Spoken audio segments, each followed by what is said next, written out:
साल 990 मासनो हुए रसुल को जब रुअल्ला मिसल गाजियो सैया उतरे तब। बोलो श्री प्राणनाथ प्यारे की जय। परम आदरणीय सुंदर साथ जी, यथास्थान सभी को बहुत बहुत प्रणाम। श्री लालदास जी महाराज हमें अपनी इतिहास ना ईश्वर ना मूल प्रकृति तादिनी को आपा बीती, जब ईश्वर भी पैदा नहीं हुए थे और उस समय इन आत्माओं की कहानी कहाँ से, परमात्मा के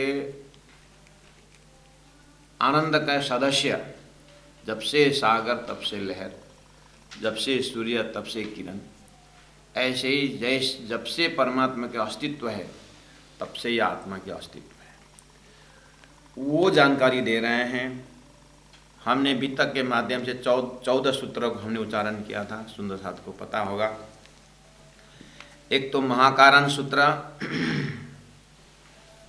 जहाँ श्रीराज जी, श्यामा जी 12,000 में अपने आप आत्मा को आप दर्शन करें, हम दर्शन करें। उसके बाद खूब खुशहालियाँ, दिव्य परम धाम, रंगमहल और पूर्व पश्चिम उत्तर दक्षिण चारों कोण, और कृष्ण पक्ष शुक्ल पक्ष अष्टप्रहर लीला, जितने भी आज हमारे कान में भी है, लेकिन वो स्वप्नावत था। स्वप्ना का ही शब्द जागृत से स्वप्न में आता है।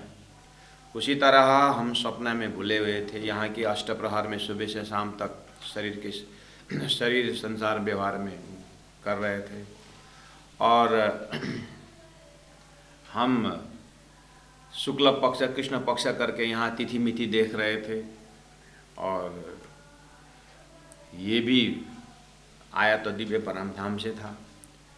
और जितने भी आनंद की सामग्री इकट्ठा करते थे, क्यों आनंदित नहीं होते हैं, इसका भी लक्षण समझ में आया है। ये सब सोर्स जितने भी है ये परम धाम की थी।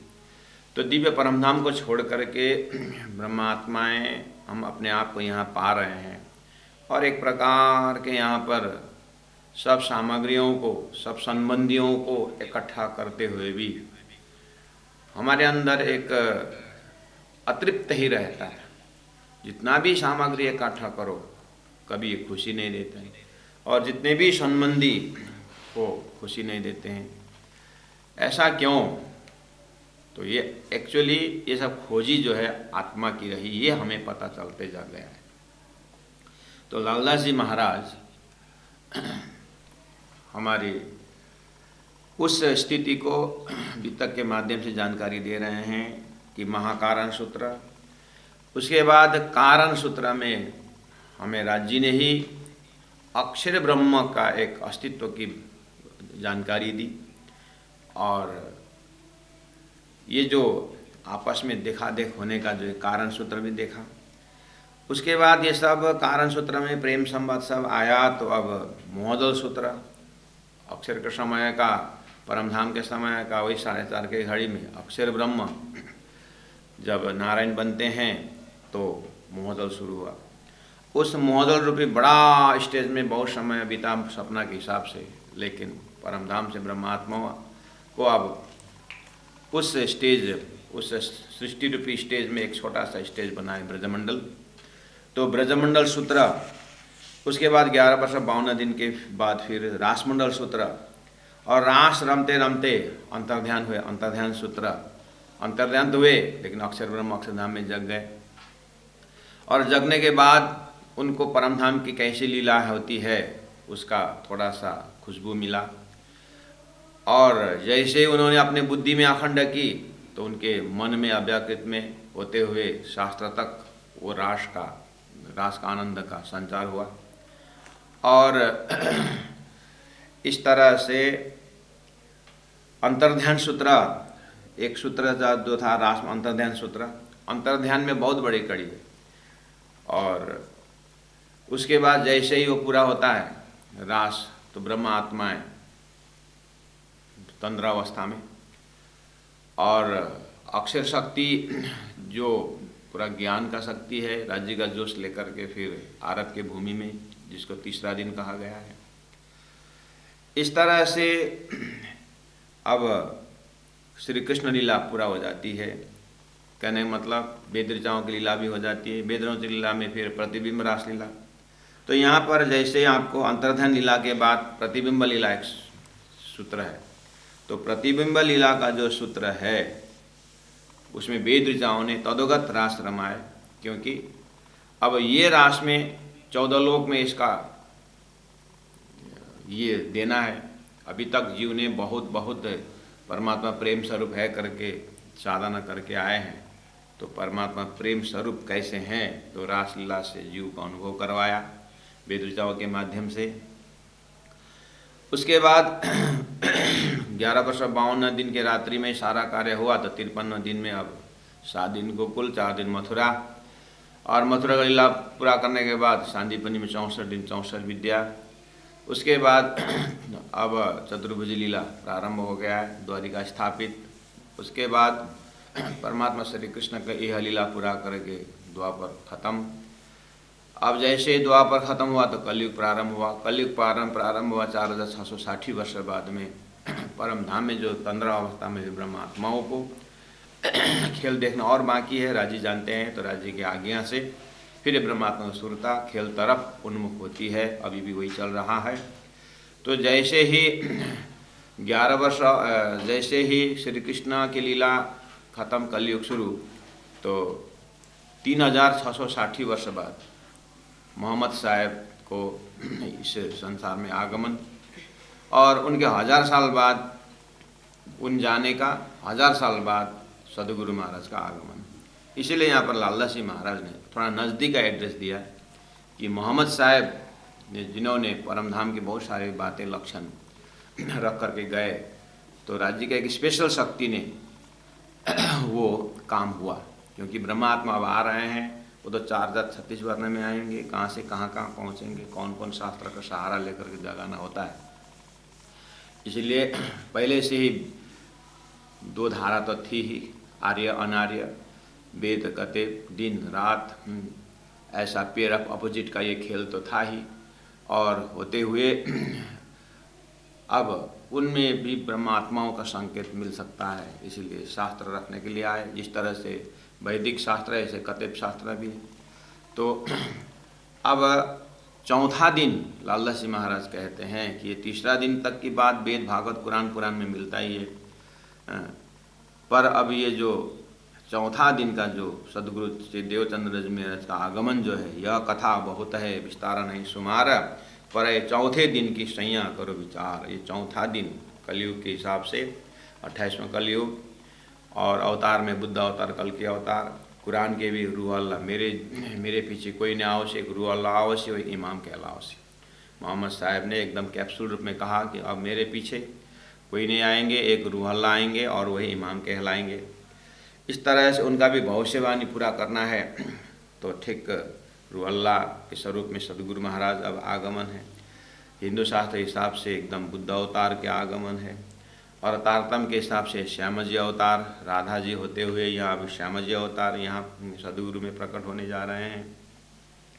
ऐसे सदगुरु के अंदर 5-5 दैवत, जैसे संसार में भी व्यक्ति का बहुत बोलते हैं ना, ये बहुत आयामी पुरुष, बहुत चीज़ उनके अंदर होता है, बहुत सारे व्यक्तित्व। ऐसे ही जैसे भगवान राम के विषय में भी घर घर में राम, दशरथ का बेटा राम, और सृष्टि का मालिक राम करके 12 कला संपन्न परमात्मा राम के अंदर भी बहुत सारी अलग अलग शक्तियों के दर्शन करने की आदत है। और परमात्मा श्री कृष्ण में तो सीधा ही सीधा है कि 3 शक्ति तो मुख्य, क्षर शक्ति अर्थात विष्णु शक्ति, गोलोकी शक्ति, अक्षरातीत की शक्ति, वो तो प्रश्न ही है। कम से कम ये अवतार बाद में शास्त्रों के पक्ष से ये जो मस्तिष्क जो है, एक अवतार के अंदर इस तरह से शक्तियों का समावेश होना, जब विश्वास होता है, जब हमारा अंतस्करण तैयार होता है, पात्र होता है, उसके बाद ही आगे प्रमोशन है। इसलिए कलयुग 28वां कलयुग बहुत से वक्ताओं ने इसकी महिमा गाई है, क्योंकि अब आने वाले जो है बुद्ध कल के अवतार इस तरह से आकर चमत्कारिक लीला वगैरह नहीं करेगा, वो साधारण संतों के अंदर आता है। इसलिए अब ये बुद्ध अवतार जो आ रहे हैं ये तो एकदम साधारण मनुष्य रूप में आते हैं, इसलिए आप पहचानना मुश्किल होगा, क्योंकि ये ज्ञान का अवतार है। तो अब सद्गुरु के अंदर पांच शक्ति, पंच शक्ति देखने का ये मत रखना पड़ेगा। श्री कृष्ण तक त्रिधा शक्ति तो शास्त्र में फरमाया है, और जो बुद्ध अवतार जो आगमन है उनकी जो अंदर पांच शक्ति, तो सद्गुरु देवचंद्र जी महाराज के अंदर वो दैवत लेकर के प्रकट होने जा रहे हैं। मैं अब चौपाई उच्चारण कर रहा हूँ। बोलो श्री प्राणनाथ प्यारे की जय। साल 9 से 90 मास 9 मोहम्मद साहेब शरीर छोड़ के गए। आपको शब्दार्थ में अगर देखना हो तो एक बार फिर आप देखिए, जैसे 14 नंबर चौपाई में चौपाई है, जब मोहम्मद साहेब की 9वीं सदी बीतक, 9वां मतलब 9, सदी मतलब 100 यानी 900, उनकी जीवनी बीती हुई बातें 900 वर्ष, और उसके बाद 10वीं 1000 वर्ष 10वीं मतलब 1000 वर्ष पहुँचने के लिए 9.25 बाकी रहे। 9.25 मतलब 9 वर्ष 3 महीना बाकी था। 10वीं 1000 पहुँचने के लिए 9 वर्ष 3 महीना बाकी था, उसको 10वीं कहते हैं। 50 से ऊपर लगने के बाद 100 के उस सिर पकड़ता है। तो साल 9 से बाकी है, साल 9 से 90 मास 9 हुए रसूल को जब, तो 9.25 बाकी रहे। 10वीं की बुजरा का 14 नंबर 14 भी वही बात संकेत किया। उसी को फिर दूसरे ढंग से लालदास महाराज बोल रहे हैं, तिथि मिति वही है, फिर दूसरे ढंग से बोल रहे हैं। क्या बोल रहे हैं? साल 9 से 90 मास 9 मोहम्मद साहेब चले गए 990 और 9 महीना हुआ था। वे रसूल को जब मोहम्मद साहब गए हुए रसूल को मतलब मोहम्मद चले गए हुए उतना समय बीता था जब। अब रूह अल्लाह, रूह मतलब आत्मा, अल्लाह मतलब परमात्मा, परमात्मा का आत्मा हमारे वैदिक ग्रंथों में आह्लादिनी शक्ति करके बोलते हैं। जैसे शिव जी का पार्वती आह्लादिनी शक्ति, विष्णु के लक्ष्मी आह्लादिनी शक्ति है ना, और शेष नारायण का कमला आह्लादिनी शक्ति, आदि नारायण की इच्छा शक्ति आह्लादिनी शक्ति, और अक्षर का अक्षरायणी आह्लादिनी शक्ति। ऐसे ही परब्रह्म गौलोक धाम में राधा कृष्ण राधा आह्लादिनी शक्ति। ऐसे हुए जब आप राज्य के पास पहुँचेंगे, अक्षरातीत श्री कृष्ण के पास पहुँचेंगे, तो वहाँ श्यामा जी शक्ति को आह्लादिनी शक्ति, उनको अरबी भाषा में रूह मतलब आत्मा, अल्लाह मतलब परमात्मा। तो अल्लाह का रूह अर्थात रूह अल्लाह अर्थात आह्लादिनी शक्ति श्यामा जी महारानी। मिसल गाजियो मतलब मर्द, मिसल मतलब जमात यानी मर्द जमात। ब्रह्म सृष्टि को कुरान के भाषा में उनके टर्मिनोलॉजी में मिसल गाजियो मतलब मर्द जमात करके बोला है। हमारे यहाँ ब्रह्म सृष्टि, ब्रह्म आत्मा, मर्द जमात, ये ऐसा जमात है। किस अर्थ में मर्द? ये प्रेम प्रगाढ़ वाला स्वरूप है, परमात्मा के एकदम आसपास रहने वाले, मतलब परमात्मा का ही स्वरूप ऐसा, तो उनको बोलते हैं उनके टर्मिनोलॉजी में मर्द जमात। हमारे यहाँ ब्रह्म सृष्टि इस तरह से शब्द प्रयोग होता है। तो रुअल्ला मिसल गाजियो श्यामा जी और उनके जमात, श्यामा जी आऊँगा वो सुंदर साथ जो है सैया, इनको सैया आत्मा सैया है, उतरे तब ये दूसरी बार उस तंद्रावस्था में से अब उनकी सुरता दूसरी बार खेल में आ रहा है। पहले बार आए ब्रजरास अनुभव करके तंद्रावस्था में गए, अब दूसरी बार आ रहे हैं, तीसरे ब्रह्मांड में आ रहे हैं, तो जागनिक ब्रह्मांड, जहाँ पर इस तरह से काल माया का ब्रह्मांड जो पहले से हैंग होकर के जो शुरू हुआ था, उस ब्रह्मांड में ये ब्रह्मात्मा उतर रही है। ठीक है, सैया उतरे तब। अब उतरे तो उतरे, तो कब उतरे? 16 नंबर चौपाई में संवत 1638 से, विक्रम संवत से, हाँ विक्रम संवत से 1638 में आशोज सुदी, आशोज का महीना, सुदी शुक्ल पक्ष, वदी और सुदी होता है। वदी को कृष्ण पक्ष कहा जाता है, सुदी को शुक्ल पक्ष कहा जाता है। 14 तिथि के समय, आशोज को महीना, शुक्ल पक्ष 14 तिथि के दिन जन्मदिन श्री देवचंद्र जी आए प्रगटे, मारवाड़ मो बोलो श्री प्राणनाथ प्यारे की जय। मारवाड़ उमरकोट गांव में, ये जो भारत जहां हम बैठे हुए हैं और भारत नेपाल करते हुए एक वर्ल्ड का मैप लीजिए, उसके बाद भारत हिंदुस्तान में आइए और अभी उसका जहाँ पर भारत का मैप और मध्य प्रदेश भारत का मिडल में पद्मावतीपुरी धाम आप देखते हैं। उसके बाद और पश्चिम जाइए, जामनगर पहुंच जाइए गुजरात, उसके बाद और पश्चिम जाइए आज का वो पाकिस्तान। उस पाकिस्तान में उमरकोट गांव है। तो उस समय तो एक ही भारत था और ये तो पुराना भारत और कितना बड़ा। उसमें से लोकेशन पकड़ करके भौगोलिक दृष्टि से देखेंगे तो आज का पाकिस्तान एरिया में वहाँ पर तामेक गांव उमरकोट उस मारवाड़ देश कहा जाता था और उमरकोट गांव था। घर मत्तु मेहता के घर, मत्तु मेहता घर अवतार, और मत्तु मेहता के घर में अवतार धारण किए, अर्थात श्यामा जी अवतार। पहला ब्रजराज होके गई थी, दूसरी बार आई तो अवतार नाम से आए, श्यामा जी अवतार। माता जो कुंवरबाई, और हर महापुरुष संसार में आते हैं तो माता पिता के माध्यम से ही आते हैं। तो माता का नाम कुंवरबाई। ताको कहूँ विस्तार, लालदास जी महाराज कहते हैं इस व्यक्तित्व के विषय में विस्तार से कहता हूँ, क्योंकि ब्रजराज तो भागवत में है ही, अन्य पुराण संहिता ब्रह्मवेद पुराण तरफ है ही, और कुरान सद मोहम्मद साहब का तीसरा दिन का भी मोहम्मद साहब का पुराण में कुरानों में मिलता ही है।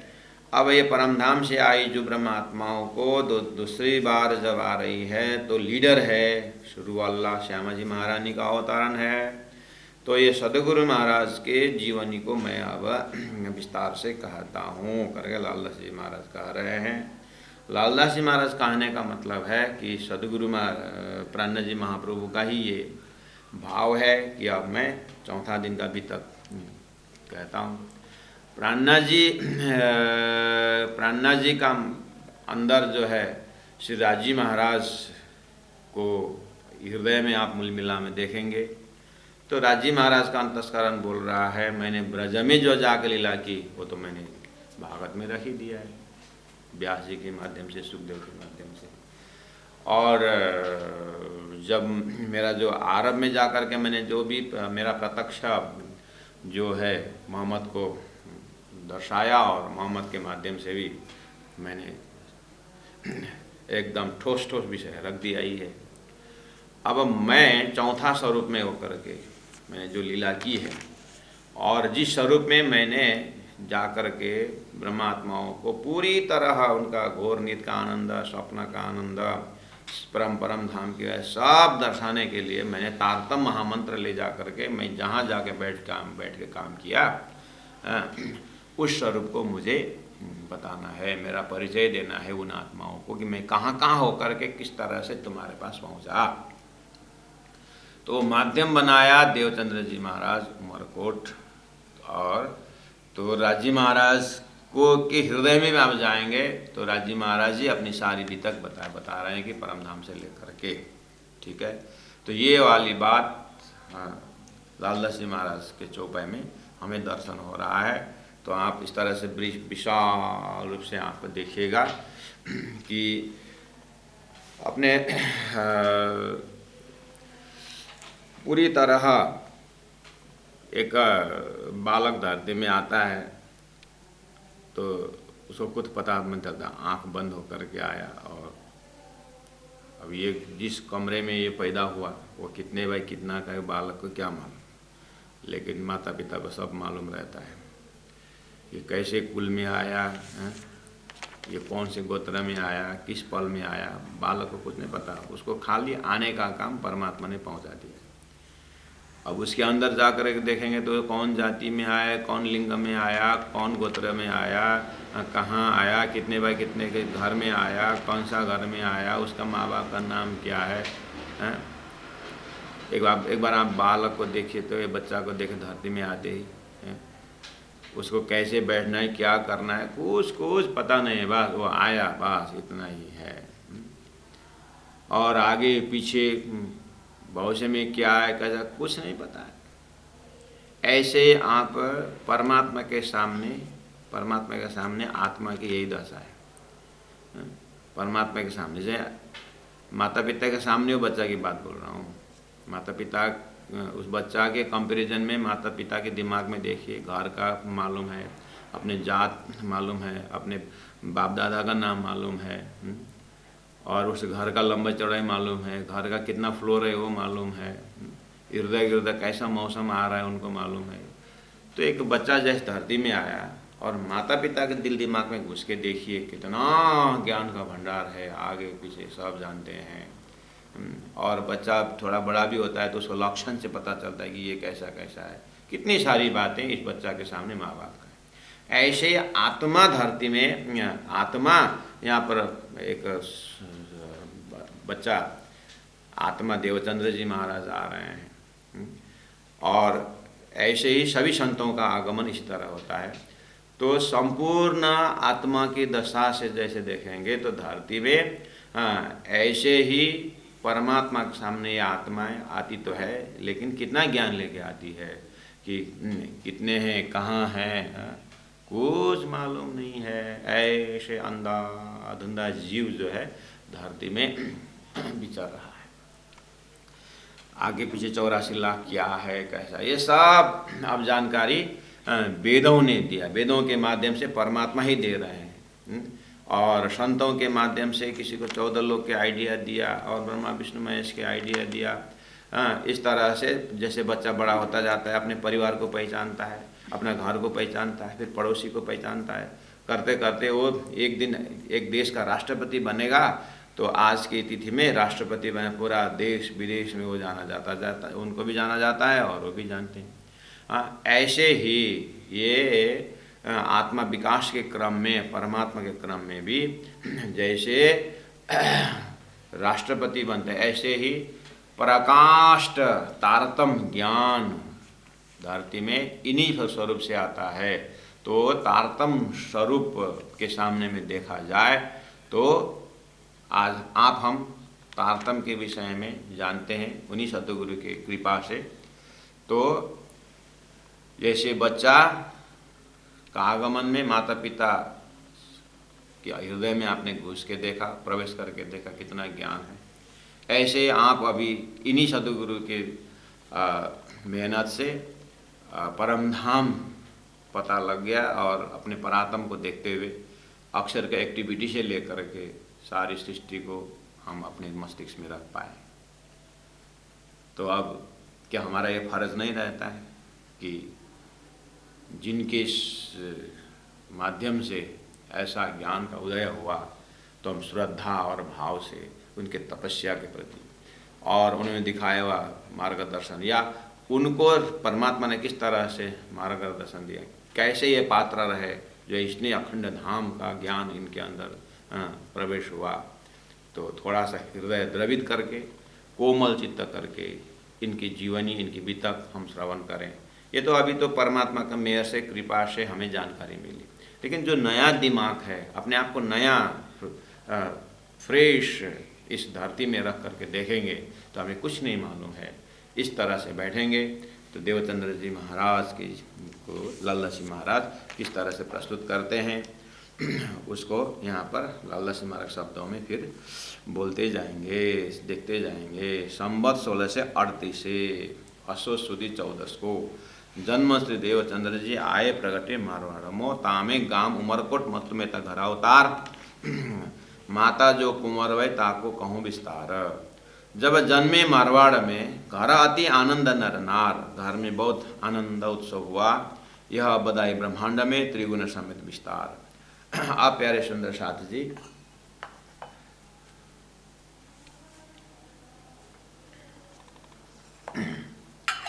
जीवन में लालदास जी महाराज का जो बीतक हमने पहले से भी कहते हुए हम आ रहे हैं कि एक तो लालदास जी महाराज मेन थीम को पकड़ करके वो आगे बढ़ते हैं, एकदम स्पाइनल कॉर्ड, मेरुदंड जैसे ही वो रख देते हैं। अब प्रणामी समाज में या तारतम समाज में अन्य बीतक भी है, 15-16 बीतक हैं। इसी लालदास जी महाराज का मुख्य बीतक से जो जो यहाँ पॉइंट संकेत किए हैं, उसके बाद उन्होंने व्याख्या की, और उन्होंने व्याख्या की तो व्याख्या और ज़्यादा हुआ, पूरा व्याख्या करते थे। उसके बाद अच्छा वो व्याख्या से समझ में आता था कि अच्छा हम इसका इतना पॉइंट है।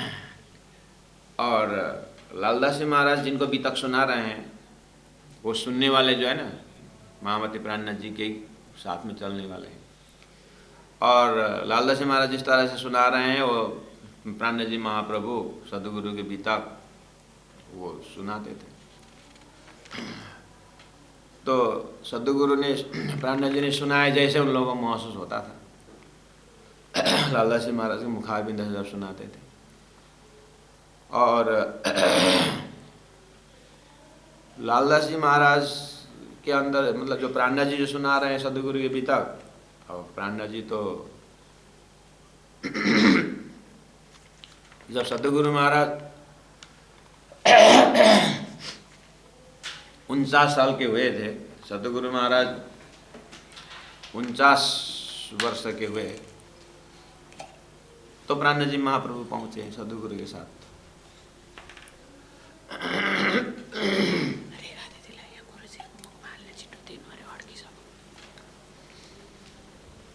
सदगुरु महाराज 40 साल के उम्र में उन्होंने तारतम प्राप्त की। उसके बाद 9 साल बाद ही 12 वर्ष 2 महीना 10 दिन के थे जब मेहराज ठाकुर, तब मुलाकात हुई। फिर भी 12 साल का उम्र का लड़का महापुरुष के पास पहुंचते हैं तो जरूर वो अपनी कहानी तो सुनाए उन्होंने। हम इस तरह से करते थे ये सारी बात।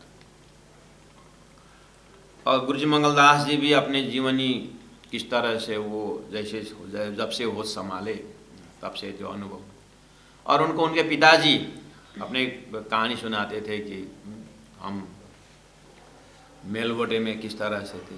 बोलते हैं हमारा बाप दादा वहाँ पर भी फलाना जगह से आए थे, ऐसे सुनने में आया है। तो सुनाने का क्रम तो है ना, वेदों में फलना ऋषि सुनाते हैं तो वो ऋषि उनसे पहले वाले के सुनाते थे, उनसे पहले वाले सुनाते थे, तो लास्ट में कहाँ पहुँचता है? वही ब्रह्म के पास ही तो कहानी पहुँचती, आखिरी सब देने वाला तो ब्रह्म ही होता है। वो ऐसे ही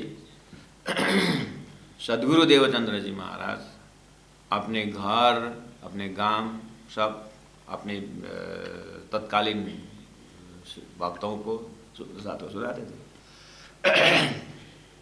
है ना। और जब से सदगुरु महाराज के पास मेहराज ठाकुर महामती प्राणनाथ जी पहुँचे तो ये सारी कहानी उनके दिल दिमाग में थे। अब सदगुरु महाराज धाम चलने के बाद जब प्राणनाथ जी महाप्रभु ये कार्य को आगे बढ़ाए तो वो सदगुरु से इस तरह से तपस्या के बाद सुनाते थे तो सामने वाले के हृदय में विश्वास पैदा होता था और ध्यान से सुनते थे। ऐसे करते करते जैसे लालदास जी महाराज को 1728 में प्राणनाथ जी से मुलाकात हुई और सूरत से साथ चले 1729 से, तो सदगुरु के विषय में प्राणनाथ जी महाप्रभु के मुखारविंद से लालदास जी महाराज ने कितनी बार सुने। बस इस तरह से श्रुति बन के आया हुआ है। तो आज हम लालदास जी महाराज के शब्दों से सदगुरु के विषय में इतिहास ले रहे हैं। देखिए तो माता जो कुंवरबाई ताको कहूँ विस्तार है। अब जब जन्मे मारवाड़ में घर अति आनंद नर नार।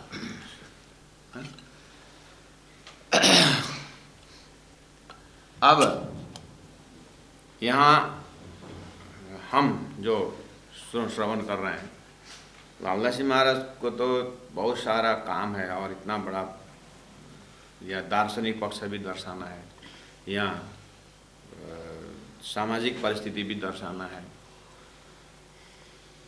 तो इसीलिए अन्य वित्तकारों ने वहाँ से लक्षण लेकर के देश काल परिस्थिति को देखते हुए और उसको सुंदर ढंग से व्याख्या किया होगा, ऐसा ऐसा मिलता है।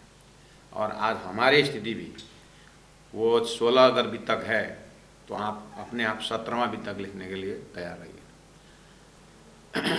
और 18वां वित्तक भी लिख दीजिए। कहने का मतलब सामने वालों को देश काल परिस्थिति के अनुसार जहाँ तक हमारे मोमिनों ने जो कहानी जो इतिहास हमारे तक पहुँचा हुआ है, अब आगे का मौसम देख करके, आगे के परिस्थिति को देख करके उनके ही शब्दों से और मौलिक डिजाइन से और चलती भाषा किस भाषा से आ रहा है, इन्हें के न प्रकार में सामने वालों के हृदय में उन महापुरुष के प्रति श्रद्धा और भक्ति पैदा करानी है। ऐसी बात, ऐसे काम। अब आपने ही एक तो आपने ही श्रवण करने को अपने दिव्य पुरुषों को विषय में श्रवण करना आपने ही अगर आलसी जाहिर कर दिया घर में, तो आपने अगर थोड़ा सा इंटरेस्ट कम कर दिया तो आपके बच्चे तो और कम करेंगे। तब तक में तो घर में सदगुरु के वित्तक के विषय में तो लगभग शून्य हो जाएगा। इसीलिए हमारा फर्ज ये है कि हम ऐसा ना कहें कि आगे गुरुजनों ने कुछ नहीं किया, कुछ नहीं किया। जो भी किया है अगर कुछ बाकी दिखता है तो समझ लेना वो मेरे लिए रखा है। उन्होंने नहीं किया ऐसी बात नहीं। वो जो शायद टाइम नहीं मिला या करते करते भूल भी गए, जो भी है, जो भी गैप है वो मुझे भरने के लिए दानी ने मुझे रखा है। ऐसा ही मत लेके आगे। मुझे आज से लगभग यहाँ आया हुआ ही 12-13 साल हुआ है। लगभग 17-18 साल पहले जब मैं शायद इटली में कार्यरत था, इटली प्रणामी मंदिर में, एक शायद क्लास 12 पढ़ रहा हुआ एक लड़का का फ़ोन आया। मैंने जानता नहीं, कहीं से मेरा फ़ोन मिला होगा। तो उन्होंने कहा कि महाराज जी प्रणाम, आप महेंद्र महाराज जी बोल रहे हैं? हाँ भाई, मैं एक से वैसे आपसे बात कर रहे हैं। हाँ बोलो। आप लोग पढ़े लिखे लोग, ज्ञानी लोग, एक जगह बैठ के काम चलेगा? मैं ऊपर अभी इधर पहाड़ तरफ उधर आया था, वहाँ पुराना मंदिर, उन पूर्वजों ने बनाया हुआ मंदिर, वहाँ कोई नहीं पहुँचता है। सब हाईवे के आसपास घूमते रहते हैं, हाईवे के दक्षिण, हाईवे के पश्चिम। ये इतना बड़ा ऊपर पहाड़ों में कौन जाके नहीं करेगा? करके मेरे को एक ही साथ बोला, मैंने कहा तू क्या कर रहा है? जब तेरी इतनी बुद्धि है तो तू क्या कर रहा है और तू हमको बोल रहा है? मैं कुछ जानता नहीं। उन्होंने ऐसा बोला, मैंने सीधा जवाब, तू क्या कर रहा है? जब इतना होश में है तो निकल, जा, तू झोला पकड़ और जा, अभी तुरंत निकल। जिस मंदिर में जहाँ पर पुजारी ने पूजा करना शुरू कर, जिस मंदिर जीर्ण हुआ है उसको बनाना शुरू कर। तू तो करता नहीं हो, हमको बोलता है। कम सीधे डांट दिया, निकल तू, तेरे इतना होश में है तो तू निकल, क्या तेरा फर्ज नहीं है? करके एक ही साथ डांट लिया। उसका ऐसा चेंजिंग आया, आज वो सन्यासी बन करके हम आज वर्तमान में, शायद वो, मुझे लग रहा है कि बाद में तो मेरे पास आया, तालीम पर पूरा किया, करते करते आज वो उसी ट्रैक को पकड़ के ऐसा उसको झकझोल हुआ कि आज वो नहीं, शास्त्र पक्ष जरूर है करके वो शायद आज बनारस में वो अध्ययनरत है। मेरा कहने का भाव है ये है कि लालदास जी महाराज ने इतने चौपाई, 3 चौपाई में देखिए, माता पिता का नाम बोले और जगह का नाम दिया, और यह बधाई, जब ये प्रकट हुए थे इनके ऊपर पूरा बधाइयाँ दी, और ब्रह्मा विष्णु महेश त्रिदेव समेत आकर के बधाई दी। लालदास जी महाराज का शब्द है। अब आप इतने सुने और बस, ऐसा नहीं। अब सदगुरु का जो आगमन है ना, तीसरा चौथा स्वरूप आ रहा है ना परमधाम से, और आप हम जानते हैं कि ये चौथा स्वरूप रुअल्ला श्यामजी अवतार है। दुनिया नहीं जानती, छोड़ दीजिए, लेकिन आप हम तो जानते हैं ना। ये कंठी के संबंध कहो, तारतम मंत्र तो जपते हैं ना, तारतम मंत्र दाता, मंत्र देने वाला, ये स्वरूप है। तो इनको प्रस्तुति में, इनको प्रकट होने में, इनको धरती में ले आने में इतना आसान से लेके आते हैं। जब दुआना शक्ति में श्री राजी महाराज ब्रजमंडल में प्रवेश हुए थे, जब ब्रजमंडल में आए थे, तो आम दुनिया कृष्ण जन्माष्टमी कितने धूमधाम से मनाते। शास्त्र, वेद शास्त्रों में सब उनका गुणगान गाया है, नहीं? इसीलिए मैं ये संकेत सुंदर साथ के हृदय में भाव जगाने की कोशिश कर रहा हूँ। कहने का मतलब है, हृदय में इतना जगह तो रखिए कि सदगुरु का आगमन और श्री कृष्ण जी के मथुरा में या नंदा घर की ओर प्रवेश, वो 11 वर्ष 52 दिन की जो लीलाएं हैं, आज धरती में तारतम के हिसाब से तो बिल्कुल दुआना शक्ति में आकर राजी महाराज ब्रह्मात्माओं को प्रेम लीला करवा रहे हैं। लेकिन वो स्वरूप ही जब बाराना शक्ति लेकर के साक्षात श्यामा जी स्वरूप राजी महाराज जो लेकर के उमरकोट आ रहे हैं, तो अब श्री कृष्ण मथुरा में आए तो सब मथुरा तो नहीं जाते ना, सब नंद बाबा घर में आसाम से, अमेरिका से, कहाँ सुंदर सब आते हैं क्या मनाने कृष्णाष्टमी। सब मथुरा में इकट्ठा थोड़ी ना होते हैं, नहीं होते ना, घर गांव में मनाते हैं ना कृष्णाष्टमी। हो, जब सदगुरु महाराज के बीतक आपके घर तक पहुंचा, तो सदगुरु महाराज का आगमन की तिथि, सदगुरु महाराज का आगमन की तिथि असोज का महीना शुक्ल पक्ष 14 की तिथि करके आपके घर में, आपके कान से सदगुरु महाराज हृदय में पहुंचे हैं, तो उस तिथि को हम कैसे भूलें? हमारा जागने का लक्षण क्या है? हम अपने जन्म दिवस नहीं भूलते, हमारा बच्चा का, घर के सदस्यों का जन्म मिति नहीं भूलते हैं, और गांव का भी पता चलता है, और बड़े बड़े देश के समाज सेवकों का भी पता चलता है, पता चलना भी चाहिए। इतने महापुरुषों का, ऐसे महापुरुष जिन्होंने आकर के अपने जीवन को धर्म कार्य में, सेवा कार्य में लगाए हैं, उन महापुरुष के जीवन को अपना जो है जीवन से मिलान करके देखना जरूरी है। लेकिन मेरा कहना है कि हम घर के सदस्यों का कभी भूलते नहीं हैं। क्या हो चल जाएगा?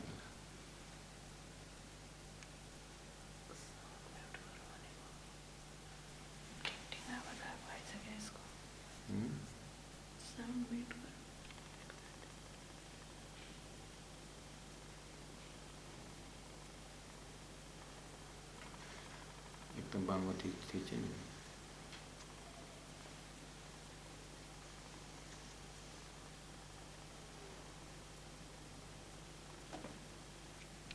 नेट गा दो। मेरोमा केही आवाज आएन, अरूको पनि त्यस्तै हो?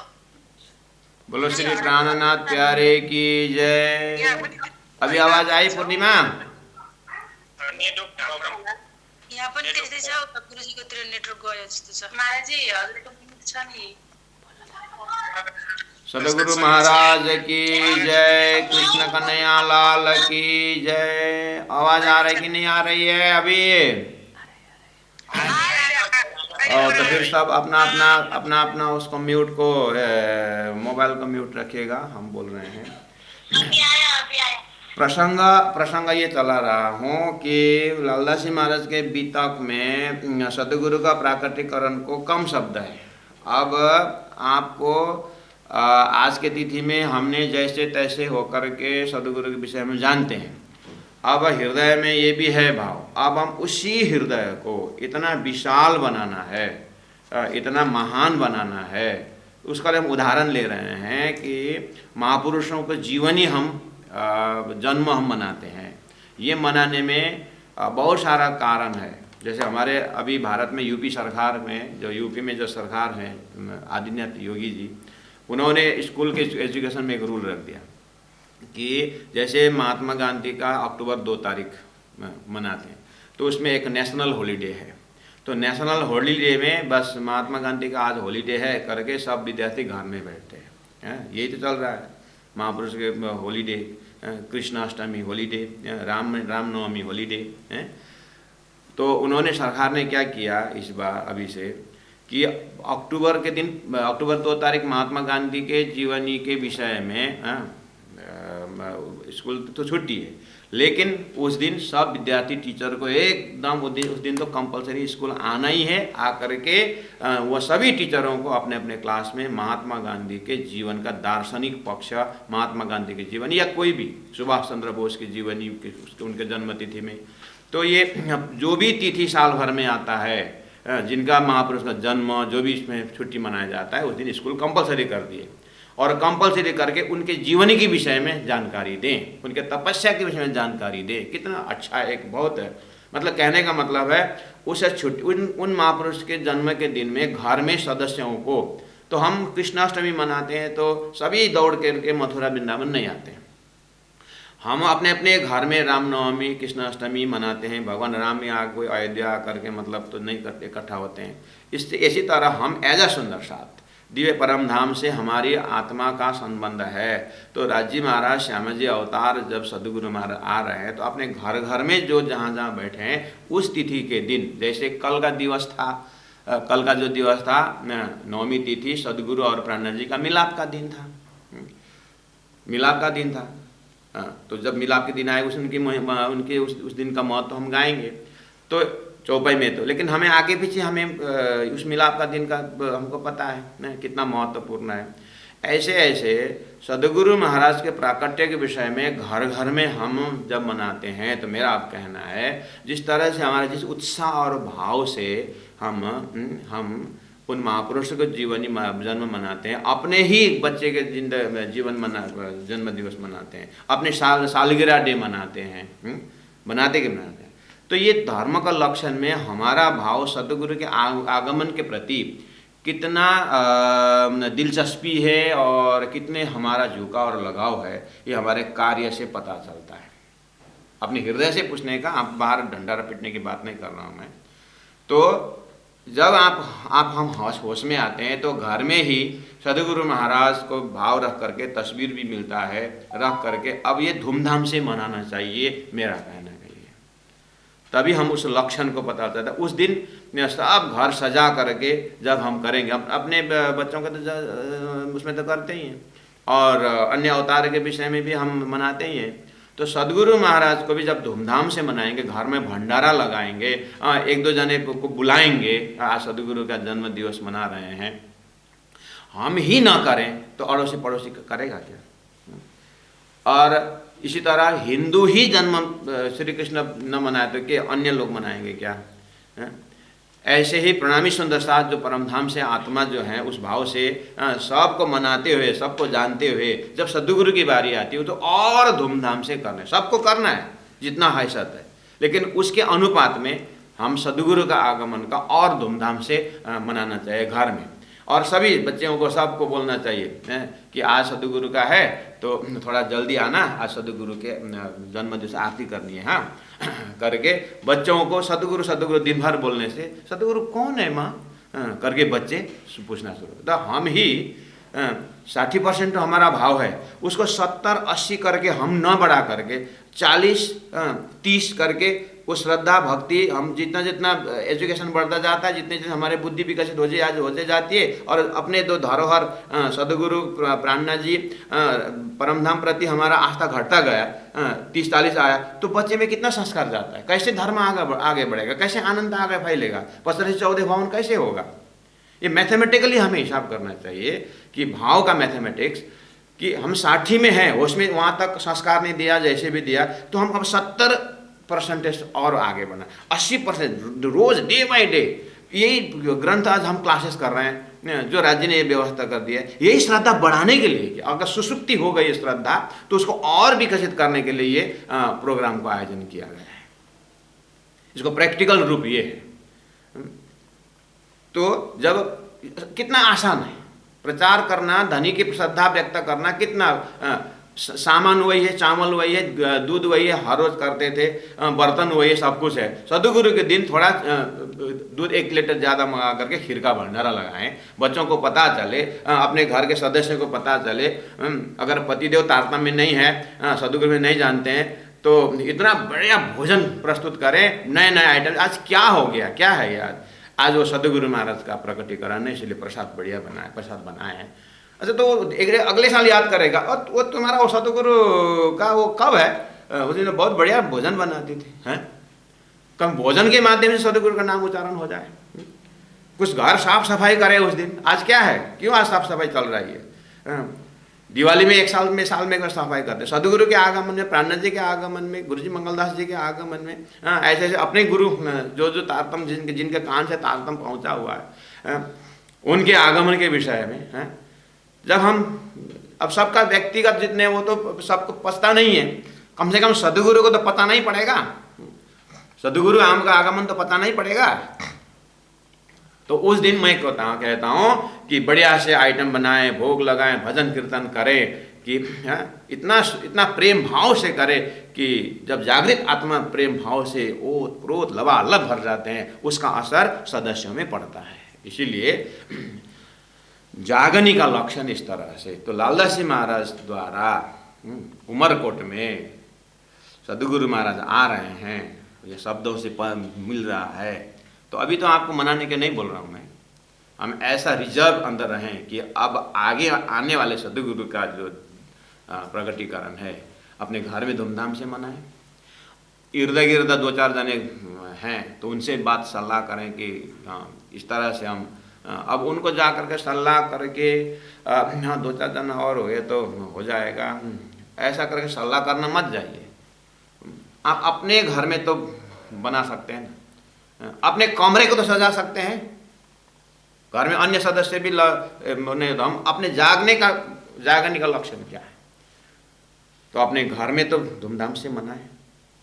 बस उस समय आमंत्रित करें, उन सुंदर साथ को बुलाएं, आप आइए करके बुलाएं। एक गांव में 8-10 घर सुंदर साथ है तो वो धूमधाम से मनाएं। आज क्या है, वो गांव में उन लोगों का गुरु का मना रहे हैं, अल्लाह तो पहुंचा जब हम ही सो गए, हम ही कुछ इंटरेस्ट ना रखें तो सदगुरु का ऋण कैसे चुकाएंगे, कैसे गुरु ऋण से उऋण बनेंगे, जिनके मंत्र से, जिनके संबंध से हम इतना प्रकाश की बात करते हैं। तो ये चीज को, तो आइए सुंदर साथ जी, अब हम क्या करें, सम्मत 1638 से आषाढ़ शुद्ध 14 को जन्मदिन देवचंद्र से आए प्रकटे मारवाड़ा मुँह करके जैसे आता है ना, अब मैं बोल रहा हूँ, अब आपको सरल बताता हूँ। अब इसमें आप अपने दिमाग में पूरा सृष्टि, श्री कृष्णाष्टमी मनाते हैं ना, सारा सृष्टि जो है ईसा मसीह का तो मनाते हैं ना, सब मनाते हैं, सब महापुरुष के जीवन का कोई ना कोई मनाता है ना। गुरु नानक का सिख समाज कितने धूमधाम से मनाते हैं, सब जितने भी डेकोरेशन था ना उनके स्टेज में सब लेके आइए, और कृष्ण जन्माष्टमी का जो सजावट है सब लेके आइए, और वो जो साक्षात जो आए थे, जैसे राम अवतार आए थे तो देवी देवताओं ने बरसात की थी होगी फूल का, जब कृष्ण अवतार स्वयं विष्णु भगवान आए थे होंगे तो देवताओं ने उनको ऊपर से फूल बरसाए थे होंगे। मेंटली आप भैनेर नखंड आरती जब हरिद्वार में शास्त्रार्थ के विषय में जो भाव रखते हैं, सेवा पूजा में बोलते हैं ना, भैनेर नौखंड आरती, तो आए कौन कौन आए, वो सारा सिद्धांत आए कि नहीं आया हो। ऐसे ही फिजिकली जितना डेकोरेशन हो सकता है करें, और मेंटली इस तरह से मेंटली मानसिक रूप में सब आ करके श्री कृष्ण में देवी देवताएं आना, साक्षात कृष्ण तो भगवान स्वयं करके साक्षात कृष्ण ब्रज नित्यम करके जो ऋषियों ने जो श्री कृष्ण की महिमा गाई है, वो तो बेचारा सदगुरु के विषय में जानते नहीं, इसीलिए नहीं गाते हैं। थोड़ा बहुत जो संकेत मिला था वो करके उन्होंने भविष्यवाणी रख दिया कि ऐसे पुरुष आ रहे हैं, अभाविनो भविष्यन्ति मुनयो ब्रह्म रूपिण आ रहे हैं, वो तो बोले। लेकिन हम तो आकर के हमने तो पता चला ना आकर के क्या क्या किया है, तो हमें कितने उत्साह और जोश और आनंद के साथ ये तिथि मनाना होगा। सुनिए सुंदर साथ जी, उन महापुरुषों को जीवन सुनाने में अपने बोलते हैं कि अपने वृत्ति भी वही रूप होता है, ये तो सब मानते हैं। तो हमें सदगुरु के त्याग और तपस्या के प्रति हमारे अगर थोड़ा सा कुछ मार्मिकता है, हृदय में कुछ नरमाई है, उन विषय में थोड़ा कोमलता है, तो हमारे जीवन में इसी शरीर में ये ऐसे ऐसे सुंदर साल में एक बार आता है और ऐसे ऐसे पर्व जो आता है, तो सबको बहुत भाव और भक्ति के साथ उसको मनाना चाहिए। एटलीस्ट शरीर अस्वस्थ है तो भी हृदय तो खुशी और व्यक्त हो, और हम जो जितना सामग्री से हम बच रहे हैं, हमारा जीवन चल रहा है, उसी को और भाव से उस दिन और ऐसे प्रकट करें ताकि वर्ष दिन जो है गुणांग इंद्र से वही चिंतन चलता रहे। तो फिर देखना सुंदर साथ जी, जैसे शरीर में ब्लड जिस तरह से व्यापक है ना, ऐसे परम धाम के भक्ति हमारे रग रग में व्यापक होता है। तो ये शरीर परात्म से कम नहीं होता है। परात्म शरीर में जो आनंद की बात करते हैं ना, वो इसी शरीर में प्रकट हो जाता है। तो शब्द लालदासी महाराज का है, तामे गाम उमरकोट है, मतु मेहता घर अवतार है। अब सदगुरु महाराज आ गए, मतु मेहता घर अवतार। आपके हृदय जब परमात्मा श्री कृष्ण आए तो वासुदेव के विषय में आपको जानकारी ढूंढते ना, राजा थे ऐसे ऐसे ढूंढते कि नहीं ढूंढते।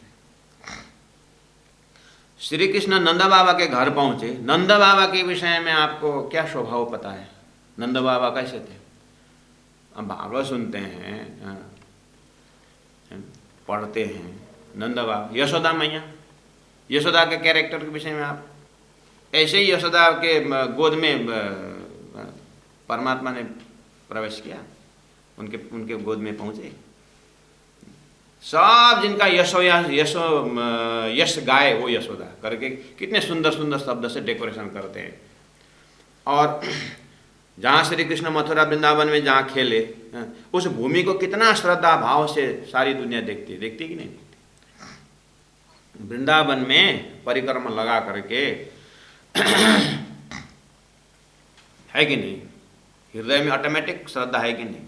मैं सुंदर साथ को यही बोल रहा हूँ कि सुंदर साथ जी, ये भाव होना जरूरी है। और आम जनता कर रहे हैं, देखो तो भीड़ वृंदावन तीर्थ स्थान में, हरिद्वार में भीड़ देखिए तो बस। सुंदर साथ जी, सदगुरु महाराज जिस भूमि में आए, उमरकोट आज कितना बड़ा तीर्थ को होना चाहिए, अभाग्यवश जो भी है भूमि अलग हो गया, कोई बात नहीं, कोई बात नहीं, लेकिन हृदय रूपी स्थान तो है। धर्म क्षेत्रे कुरुक्षेत्रे समावेता युत्सव मामका पांडव शैव करके जैसे ही धृतराष्ट्र बोलता है तो गीता के व्याख्यान देने वाले क्या बोलते हैं, हमारे हृदय ही कुरुक्षेत्र है।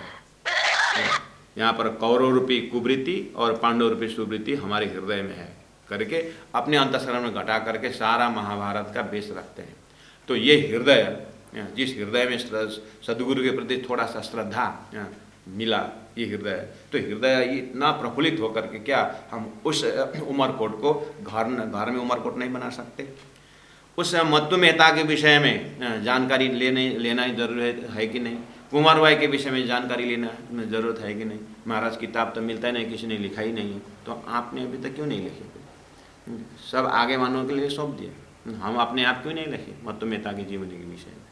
बस अब आपको वो जीवनी लेखना, मैं ये बोल रहे नहीं हूँ कि उनका भी पिता का नाम क्या था, इतना हम जरूर याद रखें कि उमरकोट स्थान वृंदावन से कमी नहीं, उमरकोट जो है वृंदावन भूमि से कमी नहीं, और अयोध्या से कमी नहीं। जितने भी आपको तीर्थ के जो नाम है, उन सभी नामों में जितनी शक्ति हो शक्ति आप उमरकोट में रखिए। रखने का मतलब आप हृदय उमरकोट जो है परम धाम का साक्षात प्रतिबिंब स्वरूप हो जाता है, मेरा कहना है, अपने हृदय में उसके विषय। आप यशोदा मैया के विषय में, नंद बाबा के विषय में, जो वसुदेव के विषय में, देवकी के विषय में, भगवान राम आने दशरथ के विषय में जितने भी हम जानकारी है, जितनी भी जानकारी है, वो सारी शक्तियों को इकट्ठा करके लेके आइए और वो जो शक्ति मधुमेता और कुंवर में डालिए। और जितने भी धैर्यता गुण है, यशोदा में कितना धैर्य था, माता कौशल्या में कितने धैर्य था, वो सब आप कुंवर बाई के यहाँ रखिए। वो उसके बाद एक्स्ट्रा रखिए ऊपर से, क्योंकि अब ये स्वरूप में तो, ये गोद में से तो साक्षात अक्षरातीत परम परमात्मा अपने श्यामजी अवतार से आके आ रहे हैं। तो ये गोद ये मामूली गोद है।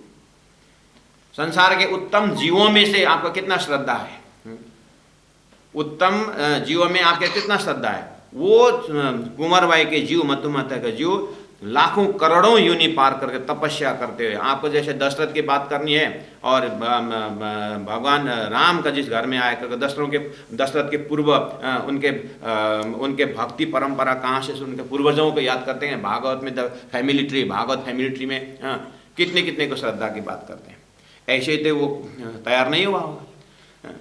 हो जब ये परंपरा हम सुन रहे हैं तो हमें ये फर्ज रहता है कि एक जीव भी, मधुमेता जीव, कुंवर बाई जीव भी इन सारे भक्तिमय जीव के सभी भक्ति को, सभी समय को अपने आत्मसात किया, ऐसा पवित्र जीव मानिए। उमरकोट में मधुमेता के घर में कुंवर बाई आ गए हैं। बस जब हम ही इतने हल्का से लेते हैं, जब ये यशोदा मैया के विषय में अन्य माता पिता के विषय में, जहाँ जिस गोद में भगवान आए करके कितना उनको आरती उतारी जाती है।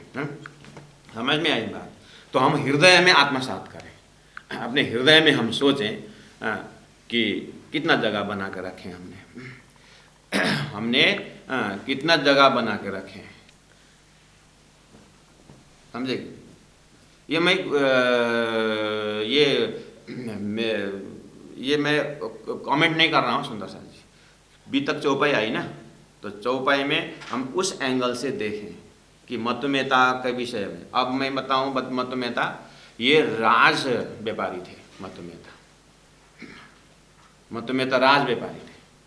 और यशोदा मैया के रूप में आप जब कुंवर बाई को देखेंगे ना, अब खुद हम कुंवर बाई के विषय में बताऊं ना, तो आप बोले हाँ महाराज बताइए। यशोदा मैया का जो था वो डालो, जितने भी अभी तक सती माता सबको डालो ना, अपने आप श्रद्धा बन जाता है। क्योंकि लॉजिक ये है, इतना बड़ा परमधाम का ज्ञान लेके आने वाले महान आत्मा जब आ रहे हैं तो कैसा स्थान होगा। इसीलिए कुंवर बाई नाम उच्चारण करते समय अंधाधुंधा कुंवर बाई करके न बोले, कुंवर बाई बोलते समय संपूर्ण धरती को श्रद्धा विश्वास का केंद्र धीरे से उच्चारण करें। कुंवर बाई बोलते समय ऐसा कि जैसे ब्लॉटिंग पेपर ने इंक ले लिया हो, और जैसे कि कॉटन जो है मधु में, मोह में, हानि में डुबा करके निकाला हो, सब गुणांग इंद्रियों उस भक्ति रस में ओतप्रोत। ऐसे माता कुंवर बाई, ऐसे पिता मधुमेता, उनके लिए अपने स्थान एकदम सुंदर स्थान बनाए, उनके लिए श्रद्धापूर्ण स्तर। तब ऐसे हृदय में सदगुरु प्रति भाव प्रकट होता है। सदगुरु प्रकट होने का मतलब वहाँ जमीन में प्रकट हो गए हो। जब ये इस भाव से जिस धरती में आप पैर रखते हैं ना, आपका कमरा जो है ना, आप जिसको घर है ना, वो उमरकोट बन जाता है। और ऐसे उमरकोट में सदगुरु का जो है आशीर्वाद का वहाँ पर चरण बैठता है। इस तरह से हम ये एक एंगल है।